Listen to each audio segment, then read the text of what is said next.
Ok, así es que empezamos. Bueno, hoy estaba, bueno, la semana pasada, ¿no? Imagínense, ya tenemos una semana. Semana pasada también por el tema político se suspendió el tema de las clases, ¿no? Bueno, y ahora estamos nuevamente en esta situación un poco complicada. En fin, a ver, chicos, vamos a explicar lo que correspondería a la parte de práctica digestiva. Les adelanto que ustedes ya no van a presentar informe, ¿ok? Solamente, pero sí tienen que estudiar los, este, los experimentos que voy a explicar a continuación, ¿ok?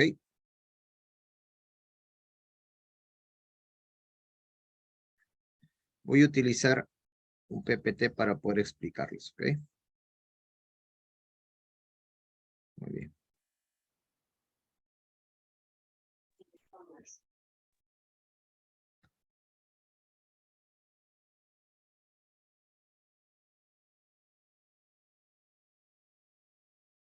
A ver, chicos,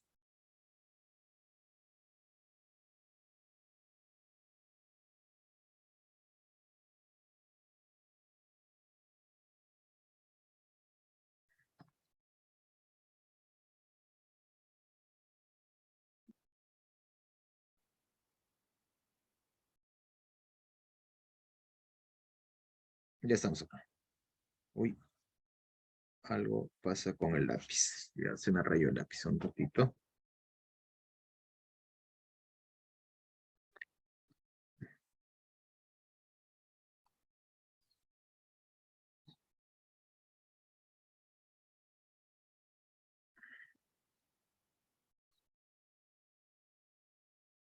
Listo.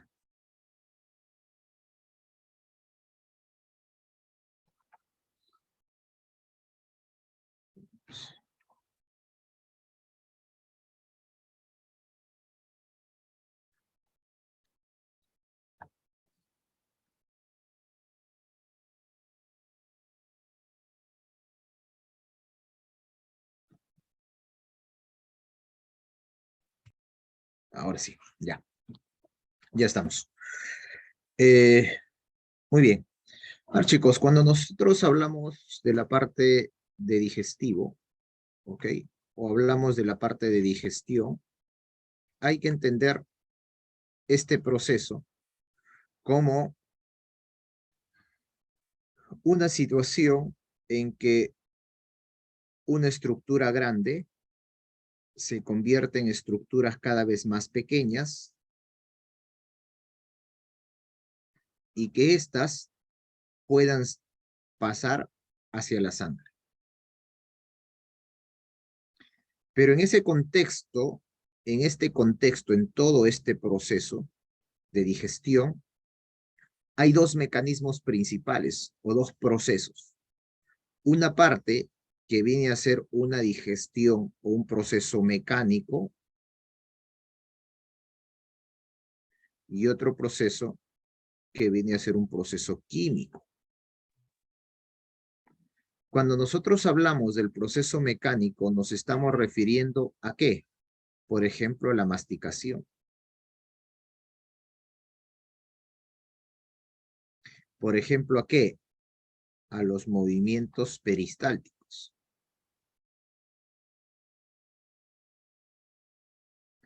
Y cuando hablamos de un proceso químico, hablamos exclusivamente del proceso enzimático de las enzimas. Entonces, fíjate, cuando de repente yo voy a la panadería y me compro un pan, o de repente voy a la bodega o al mercado y me compro una pierna de pollo o un Kentucky, o de repente voy a Pizza Hut y me compro una pizza con queso. Esto que estoy viendo acá es carbohidrato.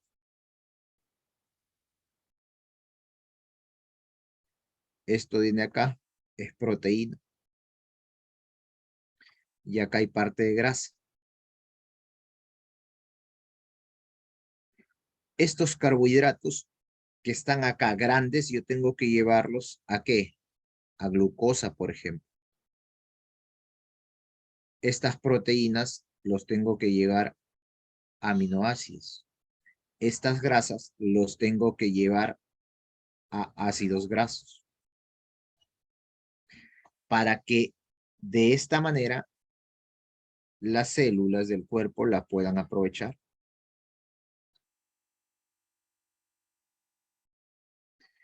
Entonces, este proceso de convertir sustancias grandes en sustancias pequeñitas absorbibles se llama digestión. Y como hemos dicho, hay un tema mecánico y hay un tema químico. Hablemos un poquito por acá, hablemos un poquito por acá de la parte mecánica. Cuando nosotros hablamos de la parte mecánica, estamos hablando de la masticación. Y en la masticación se da a cabo en dónde? La masticación se da a cabo en la boca, que viene a ser el primer órgano de la digestión, o por donde ingresa el alimento. Y la masticación tiene una actividad ejercida principalmente por tres componentes. El primer componente viene a ser los dientes. Segundo componente viene a ser los músculos, ¿ok? Masticatorios, y entre ellos tienes dos principales, uno que viene a ser el macetero, ¿verdad? Y otro que viene a ser el temporal, dentro de los más importantes. Y otro que viene a ser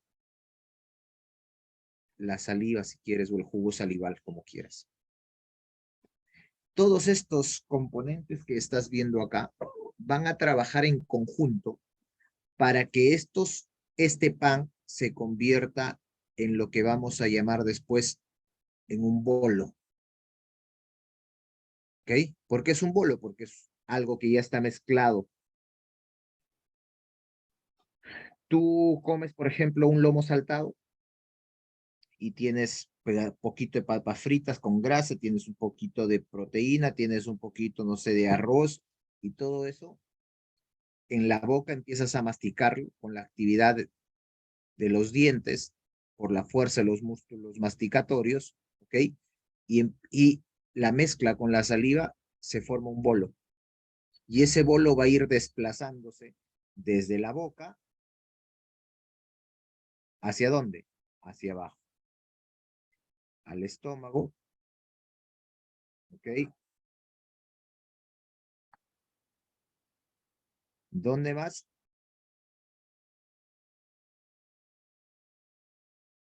Al intestino delgado, luego al intestino grueso, colon, ano y para afuera. Todo este circuito, todo este tubo se llama tubo digestivo. Pero en cada nivel, acá cada nivel, en cada órgano de este tubo digestivo, se producen diferentes procesos, tanto mecánicos como químicos. ¿Por qué mecánicos también? Porque a lo largo de todo el tubo digestivo vas a tener movimientos peristálticos, que son parte de un proceso mecánico. Pero no en todos los lugares tienes actividad química similar. La actividad química, a diferencia de la actividad mecánica, esta actividad química se caracteriza ¿por qué? Porque esta es específica. ¿Qué significa, chicos, que sea específico? Significa, pues, que tiene que tener un sustrato. Y la enzima y el sustrato, la enzima con el sustrato, pues, cumplen un pacto de fidelidad. ¿Por qué un pacto de fidelidad? Porque la enzima no se va con otro que no sea su sustrato. O sea, no le saca la vuelta. No son como ustedes. ¿Ok? Entonces, esas enzimas que cumplen un rol importantísimo en la parte de digestión, funcionan con un sustrato específico. Pero hay otras características importantes que se requieren para que la actividad enzimática sea ideal o lo mejor. ¿Qué, por ejemplo? Por ejemplo, la temperatura. No te olvides por qué la temperatura es importante para que la actividad enzimática sea ideal, o sea, la mejor. Porque no te olvides que las enzimas son proteínas y las proteínas con el calor se desnaturalizan. Entonces, hay ahí la importancia de la temperatura para la actividad enzimática. Otra característica importante que ya hemos dicho es el tema del sustrato específico. Otra característica importante viene a ser el pH. ¿Y por qué el pH? Hay unas enzimas que trabajan mucho mejor en pH ácido y otras que trabajan mucho mejor en pH alcalino. Entonces, esas características son importantísimas ¿para qué? Para que pueda actuar la enzima. Y otra característica importante viene a ser el tiempo. ¿El tiempo de qué? El tiempo de contacto. Me explico a qué quiero llegar con este tiempo de contacto. El tiempo de contacto, chicos, indica, por ejemplo, de que no es lo mismo que yo tenga acá en un recipiente 5 migas de pan y lo someta a amilasa.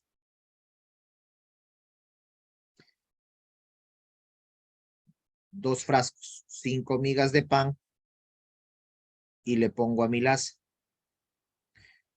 Y acá le doy 5 minutos y acá le doy 30 minutos.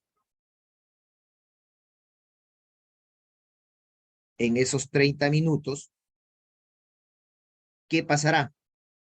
Le doy más tiempo a que esta amilasa degrade a su sustrato que viene a ser el almidón.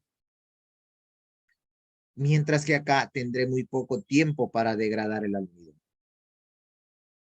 Entonces, esto, chicos, es importantísimo. Estas características para una actividad enzimática ideal son cruciales. Temperatura, sustrato, pH, tiempo. Es por ello que tú verás que en el tubo digestivo nosotros tenemos glándulas. En la boca, ¿qué tenemos? Tenemos glándulas anexas, ¿verdad? Tenemos las glándulas salivales. Más abajo, ¿qué tenemos? Tenemos al hígado.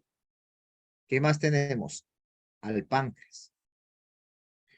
Entonces, si te das cuenta, estas glándulas anexas van a producir, las glándulas salivales producen saliva.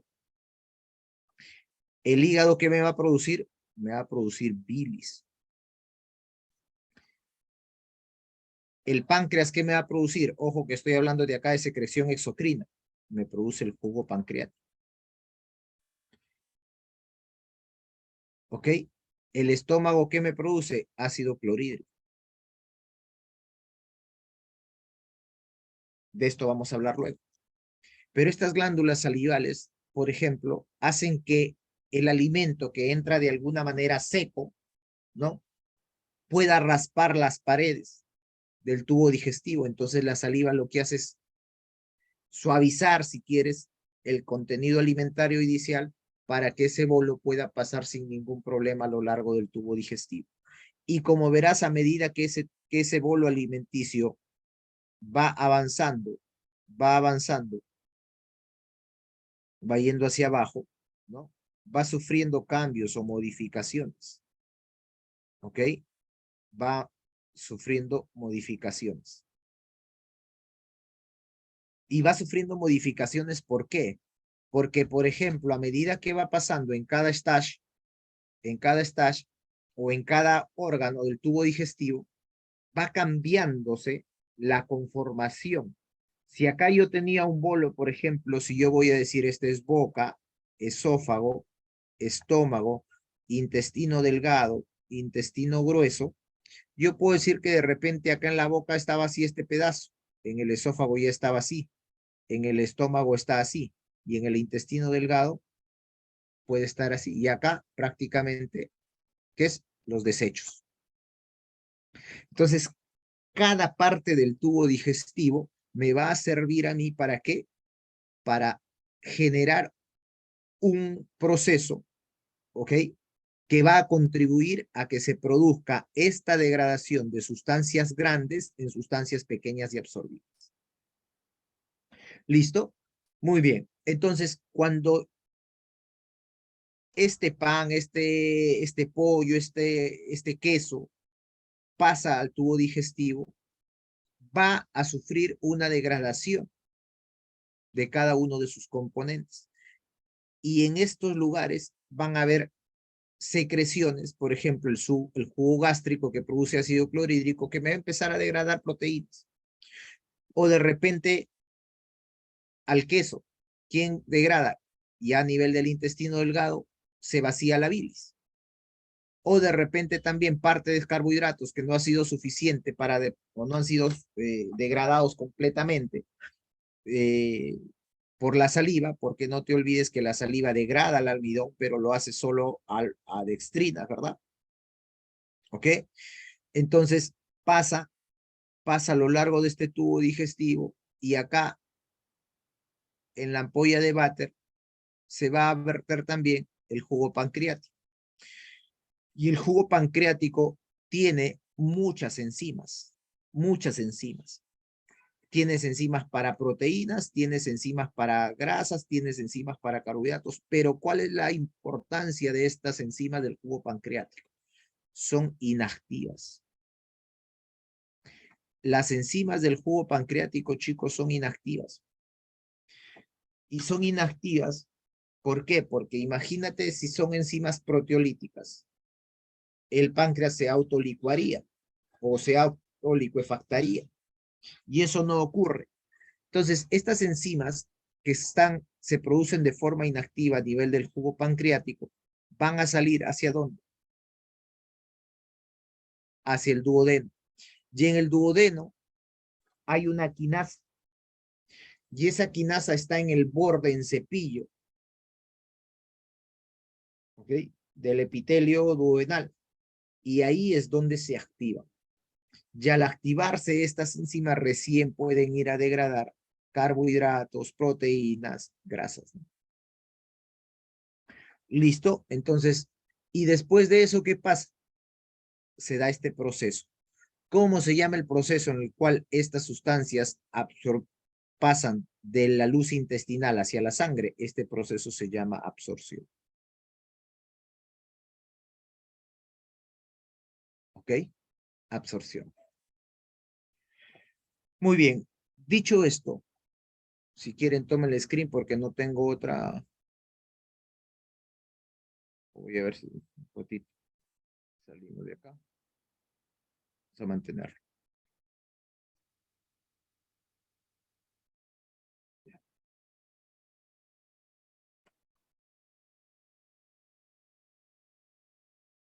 Entonces, dicho esto o explicado esto, ¿en qué consistía la práctica, chicos? La práctica tenía dos experimentos.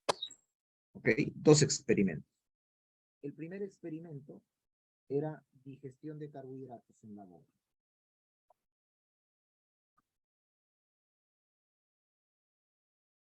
Acabamos de decir. Doctor, disculpe, no se le escucha. Hola, ahora sí. Sí, ahora sí, Ahora doctor. sí, doctor. Ya. En la práctica nosotros hemos hecho dos experimentos. Uno que es la digestión de carbohidratos que se hace en la boca.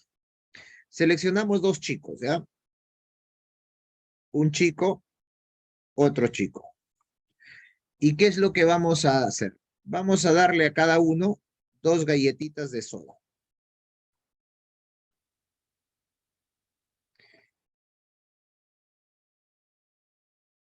¿Listo? Y vamos a hacer que estas dos galletas sufran un proceso mecánico de masticación. Pero como acabamos de explicar, para la actividad enzimática se requiere de varias cosas, ¿verdad? Y entre ellos, el tiempo. A esta persona le vamos a dar que mastique 5 segundos, ¿ok? 15 segundos. Ya está 15 minutos.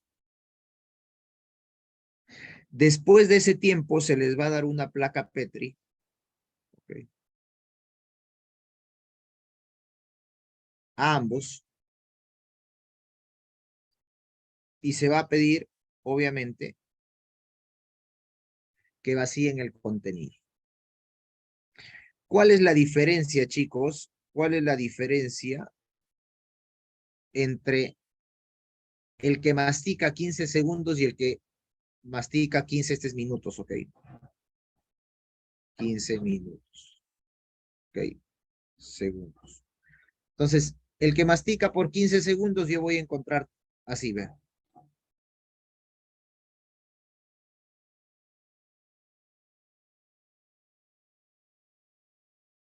Fragmentos.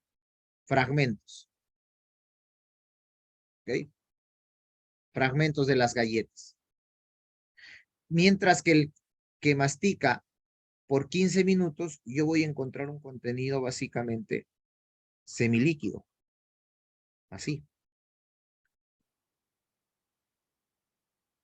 ¿Ok?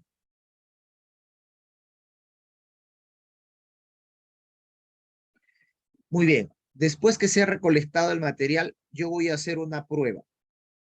Esa prueba se llama prueba de Lugol.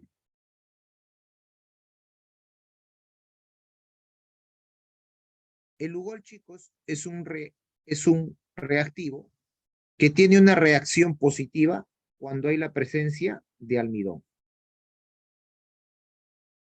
¿Ok? Y una reacción negativa cuando no hay almidón.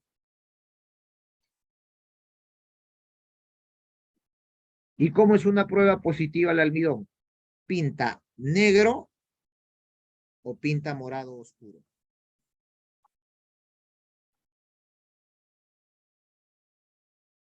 ¿Listo? ¿Y cómo es una prueba negativa? Pinta básicamente el mismo color. ¿Listo? Entonces, ¿qué ocurre, chicos, acá cuando damos? Vamos a hacer un cuadrito.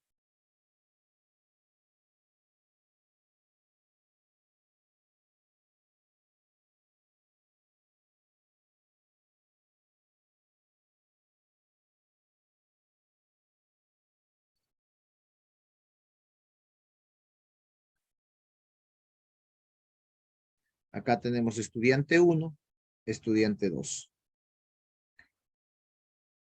¿Listo? Acá vamos a poner tiempo de masticación. Este va a ser 15 segundos y este va a ser 15 minutos. Entonces, yo lo que voy a hacer, chicos, acá son observaciones. Dentro de las observaciones hay que entender, primero, las observaciones respecto al cambio de sabor. ¿Qué observaciones? ¿Qué estás viendo acá? Contenido granulado. Granulado, fragmentado, fragmentos, como quieras. ¿Verdad? ¿Qué más?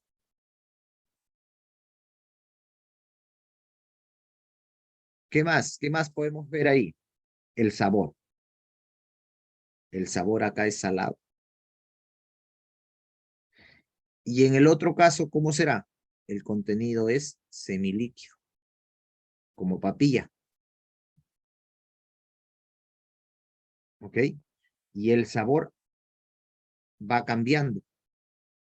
Primero es salado, luego es dulce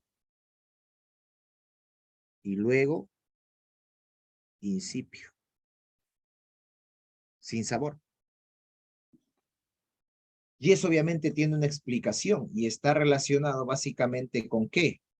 Vamos a verlo acá con dos cosas. Básicamente con ¿qué? Con la actividad enzimática. La actividad del enzima. Y acá la reacción al Lugol. ¿Cómo será la reacción al Lugol acá? Yo coloco gotas acá y va a salir, va a manchar así. Negrito, negrito, negrito, negrito, negrito. ¿Ok? Y queda así. En cambio acá yo lo pongo acá, me va a manchar así, una gota, una gota, una gota, una gota, pero como ese es mi líquido, yo lo trato de homogeneizar y lo mezclo, automáticamente va a quedar esto. Se va perdiendo. Mezclo, mezclo, mezclo, mezclo, mezclo, y se queda de lado. Por lo tanto, yo puedo decir acá que la reacción al Lugol es positiva. ¿Qué significa que es positiva? Que acá hay almidón. ¿Y qué pasa acá? La reacción es al Lugol es negativa. Quiere decir que no hay almidón. Y por eso yo puedo decir acá que la actividad enzimática acá no hay o es pobre. ¿Ok? Mientras que acá la actividad enzimática está al tope. ¿Por qué? Porque ha degradado todo el almidón. ¿Y el almidón en qué se degrada? Se degrada en dextrinas. Esas dextrinas que son disacáridos tienen un sabor dulce. Por eso es que el sabor dulce uno lo siente si quieres pasado los 5 o 7 minutos. Y después de ello ya te quedas sin sabor. ¿No? ¿Ok? Entonces, esto es lo que nosotros teníamos que hacer en la práctica y que ya le estoy explicando. Preguntas hasta ahí, chicos. Preguntas es el primer experimento. Ahora explicamos lo siguiente.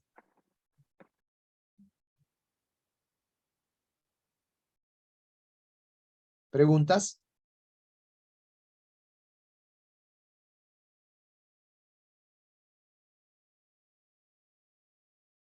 No, doctor. Doctor, el último cuadrito es actividad enzimática, ¿verdad? Lo que pasa es, a ver, ¿qué significa?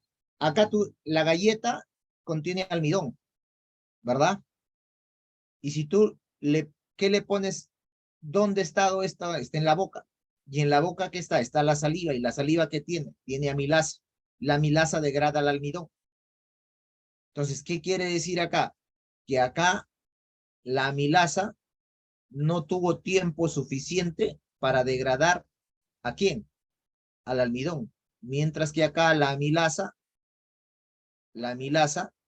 ¿qué pasó? Ha actuado básicamente sobre todo, ha tenido tiempo suficiente para actuar sobre todo el sustrato, o sea, sobre todo el almidón que tenía esas galletas.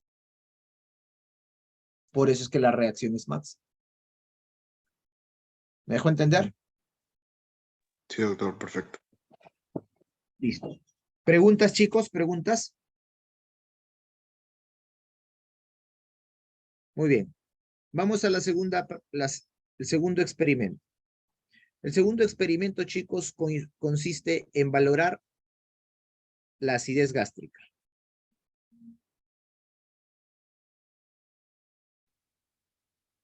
Pero para ello es necesario que nosotros recordemos algo. Imagínate que esta es una célula parietal. ¿Ok? Uy, ¿qué pasó? Esta es una célula parietal.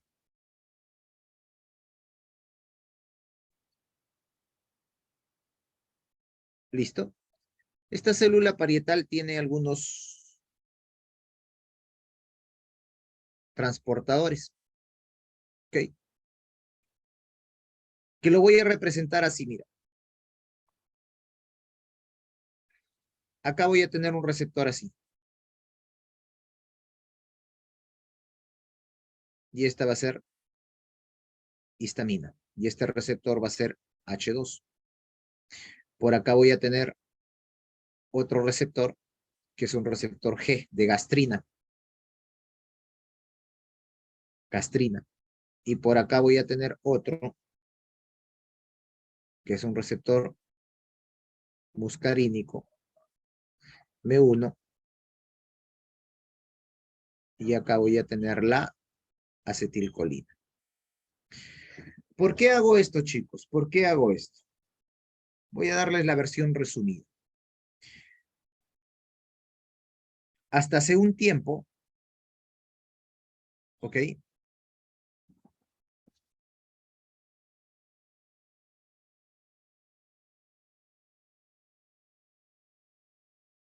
Se utilizaba mucho un fármaco que se llamaba ranitidina. Y con eso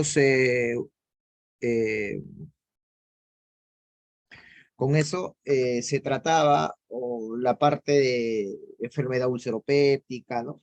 Prevención de úlceras por estrés, etc. Pero fíjense que tiene, o, tiene una explicación fisiológica. Los estímulos para la producción de ácido clorhídrico pueden ser mediados por histamina, mediados por gastrina o mediados por acetilcolina. Cada uno tiene su receptor, como estás viendo. La histamina tiene su H2, ¿no? La gastrina tiene su receptor de gastrina y la acetilcolina tiene su receptor M1. Entonces, ¿cuál era el objetivo? Mira, esta es la célula, esta es la parte basal, ¿ok? Y acá está la luz. Esta es la luz gástrica. Entonces, si tú te das cuenta, cuando nosotros tenemos una producción elevada de ácido clorhídrico, es porque alguno de estos elementos ha estado estimulando la producción de ellos. Pero ¿cómo es que se produce? Puede ser que la histamina tiene su vía y viene acá. Puede ser que la gastrina genera su vía y viene por acá. Puede ser que la acetilcolina también venga por acá. Pero ¿saben cuál es lo bueno? De que independientemente de que el estímulo sea vía acetilcolina, vía gastrina o vía histamina, hay una vía común, que es esta que estoy dibujando acá, la de negrito. Esta de negrito que estás viendo acá se llama la bomba de protones.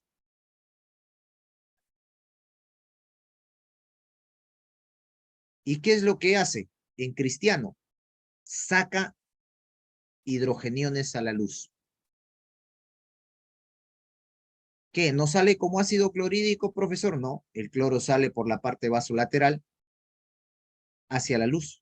Y acá estos dos se juntan, se unen en matrimonio y forman el ácido clorhídrico. Ah, ya me voy dando cuenta. Entonces, antes, ¿qué pasaba? Yo tenía, por ejemplo, la ranitidina. ¿Qué era la ranitidina? La ranitidina venía y bloqueaba acá, el H2. Pero me frenaba la producción de ácido clorhídrico en algo, pero no era suficiente. ¿Por qué? Porque la vía gastrina, la vía acetilcolina seguía activa. Podría darle atropina, sí, pero la atropina tiene muchos efectos adversos, que es un antimuscarítico. Pero si podría darle, me quedaba la gastrina y me quedaba la histamina. Entonces, imagínate que hubiésemos tenido que dar 3 fármacos diferentes para neutralizar o para frenar la producción total del ácido gástrico. Pero cuando se estudió, se vio esta vía común. Entonces, ¿qué teníamos que hacer nosotros? Era bloquear la vía común. ¿Y cómo se bloquea la vía común? La vía común, chicos, se bloquea acá, con lo que se llama los famosos IBP o inhibidor de bomba de protones. ¿Y ahí qué tienes? Tienes a todos los prazoles, pantoprazol, omeprazol, lansoprazol, esomeprazol, están acá. ¿Qué son estos fármacos? Bloquean acá. Ya no me interesa bloquear la histamina. No, ¿por qué? Porque al final cuenta, si viene la histamina, igual va a venir por acá. Este es su vía común para sacar hidrógeno. La gastrina tampoco me interesa. ¿Por qué? Porque además que tiene otras funciones, si lo bloqueo no me va a servir de mucho, porque estoy bloqueando el evento final, la aduana final. Y eso ha generado, obviamente, un gran avance en el tratamiento de la enfermedad úlceropéptica. Adicionalmente a ello, hay que recordar algo. La mucosa del estómago, chicos, la mucosa del estómago es una mucosa, o el epitelio, es un epitelio especial. Pero es un epitelio especial porque me produce esto, fíjate. Mira esto que estoy dibujando. Esto que estoy dibujando, chicos, es una película de moco. Este es un moco sumamente adherente. ¿Ok? Es un moco sumamente adherente. Esto es el moco.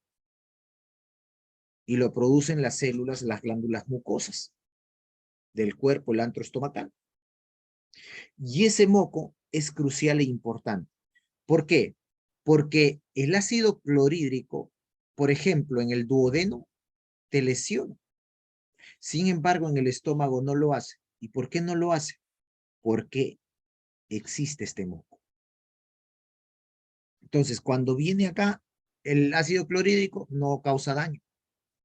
Pero si va, por ejemplo, un poquito más abajo a nivel duodenal y donde no tiene este moco con esta capacidad adhesiva, entonces produce lesión. Ahí se producen las úlceras duodenales, por ejemplo. ¿Ok? Pero ¿qué pasa, por ejemplo? A ver, algo adicional. Tomas alcohol. Si tú tomas alcohol, ¿qué va a pasar? El alcohol lo que hace es quitar poco de esta película. Y es ahí donde el ácido clorhídrico te empieza a dañar. Es por ello que es importante que este moco se reconstruya. Entonces, ¿qué haces acá? Dos cosas. Tendrías que frenar la producción y tendrías que neutralizar, dar un buffer para el ácido que ya está, para que el moco pueda nuevamente repoblarse, si quieres, en ese epitelio y obviamente pueda llegar a su nivel basal, ¿no? Entonces, chicos, ¿por qué les estoy explicando esto? Porque en la práctica, lo que nosotros vamos a ver es que se van a elegir, fíjense ustedes, tubitos, ¿ok? Tubos de ensayo. 2, 3, 4, 5, 6. Entonces, mira, tubo 1, tubo 2, tubo 3, tubo 4, tubo 5 y tubo 6. Y a todos ellos se les va a colocar este, este componente verde que estoy poniendo acá, que lo vamos a llamar ácido clorhídrico. ¿Qué es lo que estamos haciendo? Vamos a simular in vitro lo que pasaría en el estómago. ¿Ok?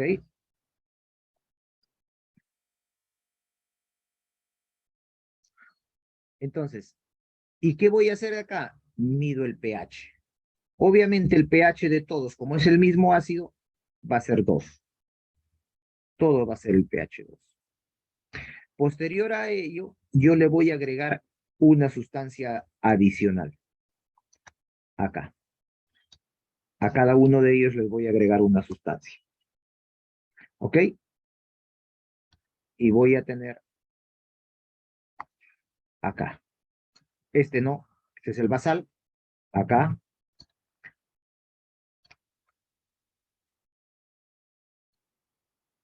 ¿Listo? Entonces, ¿qué le he hecho, por ejemplo, al tubo número 2? Al tubo número 2 yo le voy a colocar hidróxido de aluminio.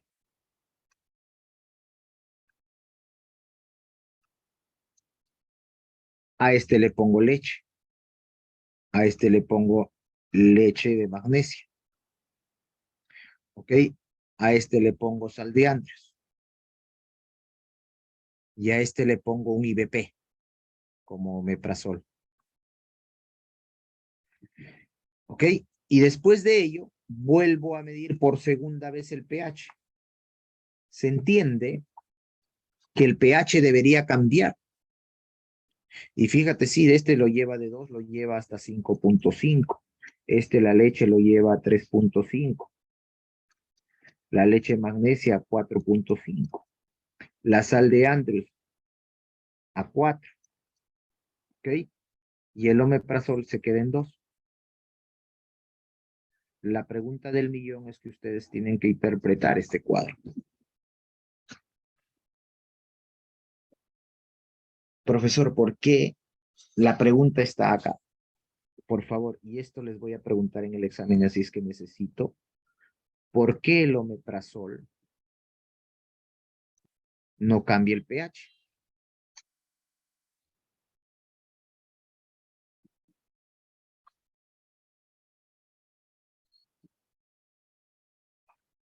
Y la explicación ya lo hice acá.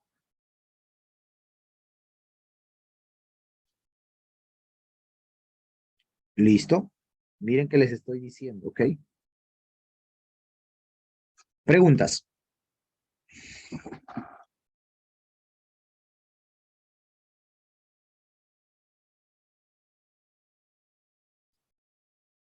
Preguntas.